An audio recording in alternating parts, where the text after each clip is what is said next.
Hello, I'm Peter Meixner, and today I'm going to be talking about the rise of sports gambling.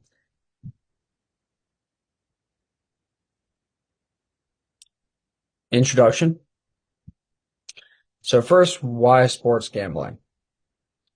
So I chose to focus on the rise of sports gambling in marketing because it's something that I'm personally familiar with. I used to be an athlete in my whole life. I've always been a huge sports fan. Almost every day, my friends and I, we turn on the TV and we throw on any game that we can find. In the fall specifically, we spend each and every Sunday glued to the screen watching NFL football. On top of that, I actually participate in sports gambling myself. Because of this, I've seen how fast it has grown and how much it's changed the way that people interact with sports. Living in a house with 50 plus dudes, I'm constantly hearing screams of either joy or pain, depending on how somebody's bet is doing. It feels like every game now has odds on the screen, live betting promos, and just constant ads from these sports books. Since it's something I'm already interested in and actually exposed to, I felt like it was the perfect trend to dig deeper into for this project.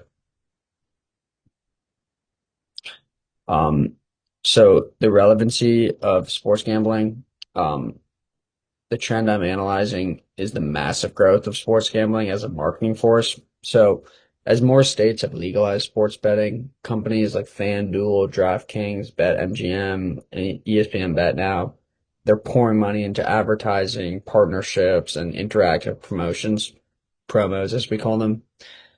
Sports betting isn't just like a side activity anymore. It's becoming fully integrated into the sports experience through these live odds, these features where you can bet in game and social media content and sponsorship deals with teams and leagues. This trend right now is extremely relevant to modern marketing because it shows how brands are using data, real-time engagement, and personalization to reach these consumers. Sportsbooks also compete aggressively for attention. So they rely on targeted offers, influencer promos, like we talked about, and app-based notifications, and the style of entertainment content that makes them stand out. Each app has a very different style to them, and I have friends who prefer one or the other. Um, but yeah, I mean, this is a clear example of how marketing is shifting toward a more interactive and technologically driven and personalized strategies are being used. Some of my research findings. So what actually is the trend? Um, like I briefly just talked about, the trend is the rapid rise of sports gambling as a mainstream marketing strategy. Sports books do not just use simple ads anymore. Now they use live odds, personalized betting offers, social media campaigns, influencer partnerships, and those in-game promos to reach the fans. Um, at this point, it seems like for me and most of the people I'm around, betting has become part of the full sports experience, not just something you do on the side. So origins of this trend. Sports betting was mostly illegal outside of Nevada until 2018. The U.S. Supreme Court overturned PASPA in Murphy versus NCAA. This allowed states to legalize sports betting. There are now 38 plus states that have legal sports betting. Pro leagues, NFL, NBA, MLB, NHL, the big four pro leagues in America, they have all formed official partnerships with sports books, which is kind of crazy when you think about it. Um, the legalization wave opened the door for full-scale marketing campaigns. Yeah, so it's crazy to see how, it was only so many years ago you couldn't really sports bet anywhere besides Nevada, and now, it's everywhere. It's inescapable. So growth and key statistics. The U.S. sports betting industry generated 120 plus billion in handle in 2023. Sportsbooks spent over 1.8 billion on advertising in 2022 alone. Customer acquisition costs range from 300 to 700 per better, and around 73 of bettors place bets on their phones, which is crazy because It's so easy to access. It's with you all the time, and that's where the vast majority of people are placing these bets. FanDuel and DraftKings are the top dogs right now as far as online sportsbooks goes, and together they hold roughly 70% of the market share right now. These numbers, they show the scale and competitiveness of the industry. So examples of companies using the trend. We talked a little bit about these companies already, these two, but so FanDuel, they integrate real-time odds into sports broadcasts like NBA and TNT. They use influencer marketing across TikTok, Instagram, YouTube, um, and they offer personalized promos like no sweat bets. This is one I can say from personal experience that gets myself and a lot of people my age. DraftKings. So DraftKings relies on push notifications and data-driven offers. They have very strong partnerships with UFC, ESPN, and a bunch of the major leagues. What they do is they create a social style campaign that links betting to cultural moments. This also gets a lot of people. Um, a couple more companies and what they do. ESPN Bet. Sorry, this is a much newer one, but it launched in 2023, and it uses ESPN sports personalities and platforms, which obviously ESPN is massive in this industry. And it integrates live odds directly into ESPN coverage. So they sort of have an advantage there. And I know it's been growing, pretty strong ever since it launched. So you can see why. And then BetMGM. I know this is a big one. Celebrity campaigns, Jamie Foxx, Chris Rock, use MGM's hotel and casino network for cross promotion. Yeah, I know MGM is one you often see on TV. Like they said, Jamie Foxx, Chris Rock, many celebrities, will hop on commercials or do campaigns with BetMGM. I haven't personally used this one, but I know I see it all over, the internet and on TV and stuff. So obviously they're doing their thing that way. So the impact on consumer behavior. Sports gambling and marketing has heavily changed how fans watch and interact with sports. So, because of sports betting, fans do stay engaged longer during games because of live bets.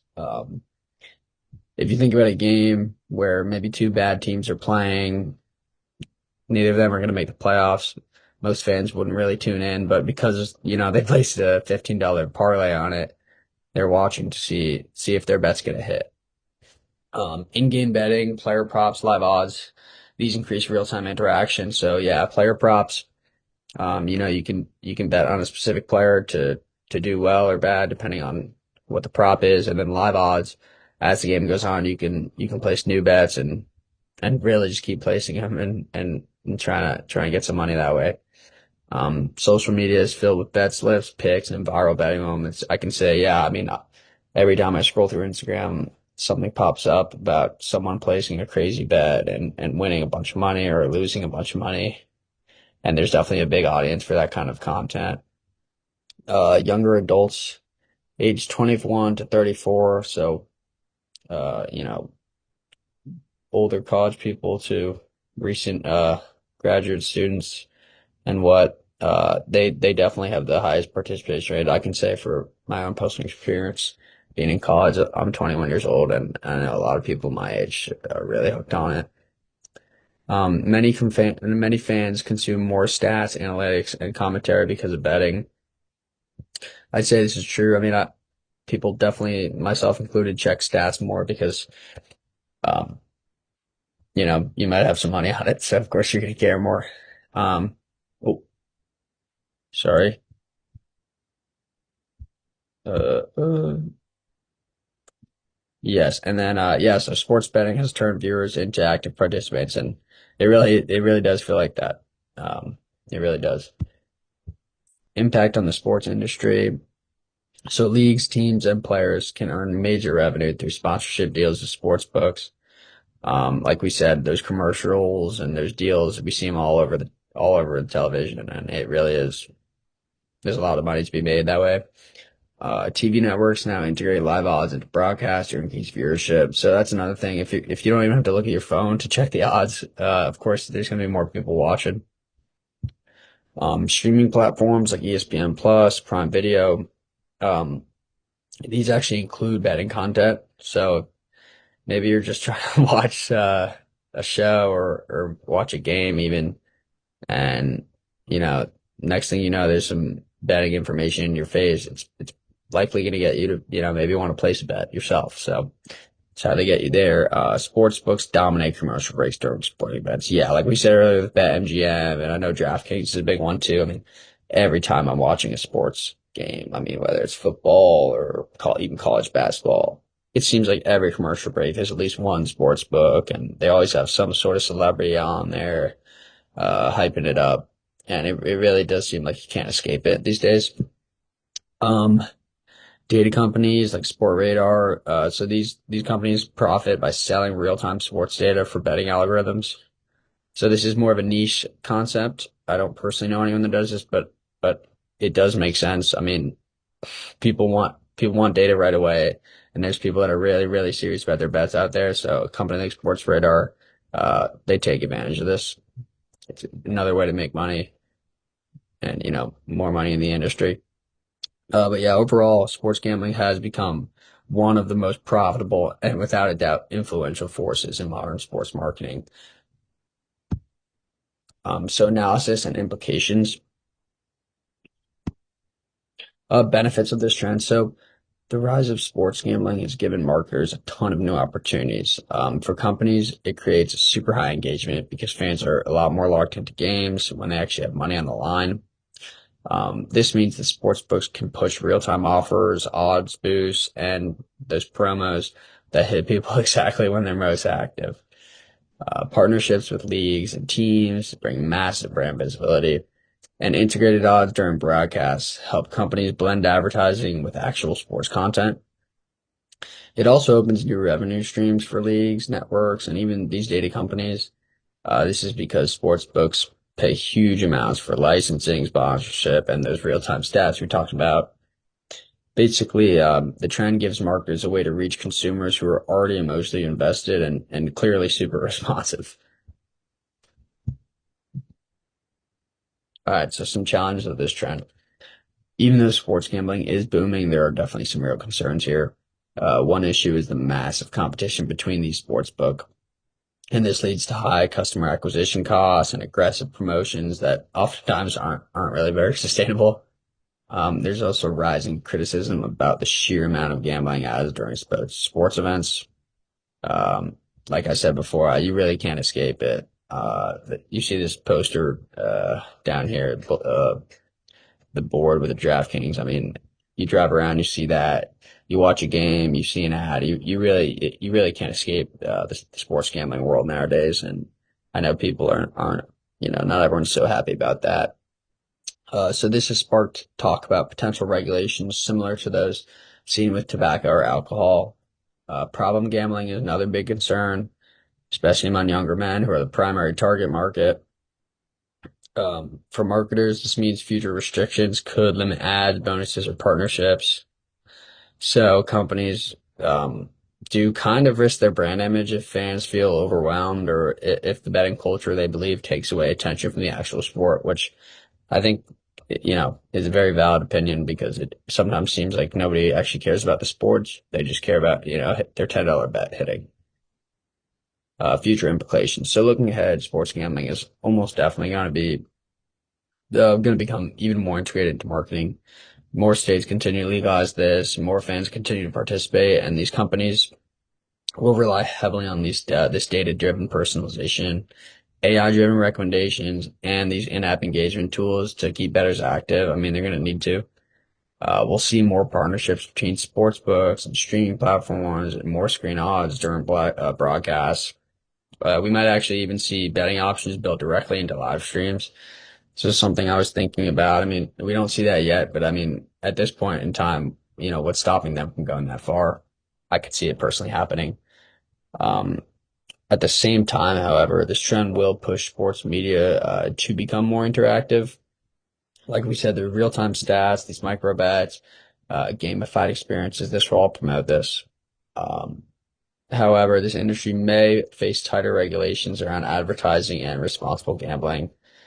Um, if these regulations do um, end up taking place, then these potential regulations could shape how aggressive companies can market in the future. I wouldn't be surprised if the government or someone tries to kind of knock down on how aggressive these sports books are.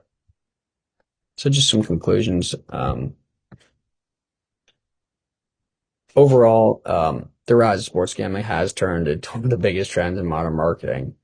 After the 2018 legalization, the industry exploded with billions of dollars in betting handle and advertising spending. Like we said, FanDuel, DraftKings, ESPN, BetMGM, they use these data-driven promos. They have real-time odds. Influencer marketing obviously is massive, and then these partnerships with leagues. I mean, it allows them to reach fans in ways like they probably never thought were possible. This trend has without a doubt changed how people watch sports. Betting makes fans more likely to interact with stats, in-game actions, and live content. It has also reshaped the business side of sports, creating major revenue streams for leagues, broadcasters, and data companies.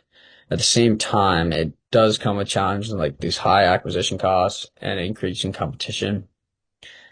This trend also does raise growing concerns about over advertising and problem gambling.